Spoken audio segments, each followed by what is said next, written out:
Баршаңызға сәлем. Бүгін сіздермен осындай өзің орап же дейтін тамақты жасайтын боламыз. Біз солай атаймыз. Ал кеттік. Етіміз керек. Үйдегі бар нәрсе картошка, сәбіз, пияз. Етімізді турап аламыз. Төртбұрыштап қалағандарыңыздай турайсыздар. Менде қойдың еті, қандай ет алсаңыздар да өз еркілеріңіз. Төртбұрыштап турап алып, қазанымызға салып, сұйық майымызды құйып, қуырып аламыз. Пиязымызды да, сәбізімізді де дәл солай тураймыз төртбұрыштап. Жақсылап етіміз қуырылып біткеннен кейін, сәбізіміз бен пиязымызды да қуырылып жатқан етіміздің үстіне саламыз да, жақсылап араластырып, оны да қуырып аламыз. Пиязымыз, сәбізіміз піскеннен кейін барып, томатымызды салып, мен бір қасық томат салдым, әбден жетеді. Жақсылап араластырып, 2 шыны су құйдым.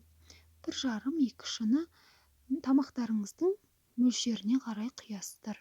Қазір біздің картошкамыз бар, сол картошкамыз батып тұратындай болу керек, бетпе-бет.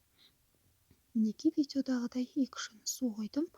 Жақсылап араластырып, тұзын көріп, қалауларыңызға қарай дәмдеу үшін салсаңыздар болады. Міне бір бұрқ еткізіп қайнатып алдық.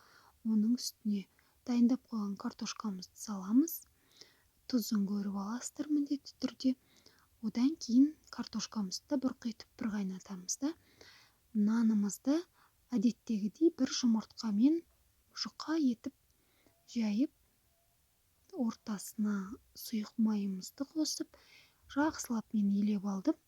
Жұқа қылып, одан кейін ортасына сұйық майымызды құйып, жақсылап осылай орап, жабыспайтындай етіп кесеміз төртбұрыштап. Негізінде кішірек қып кессеңіздер де болады, өз қалауларыңызға қарай. Мен осылай қып кесемін төртбұрыштап, мәнтінің көлемінде болатындай. Одан кейін қайнап жатқан қазанымызға апарып, осы нанымызды кішкене-кішкенеден немесе біртіндеп салсаңыздар да болады. Тұзын көріп аласыздар.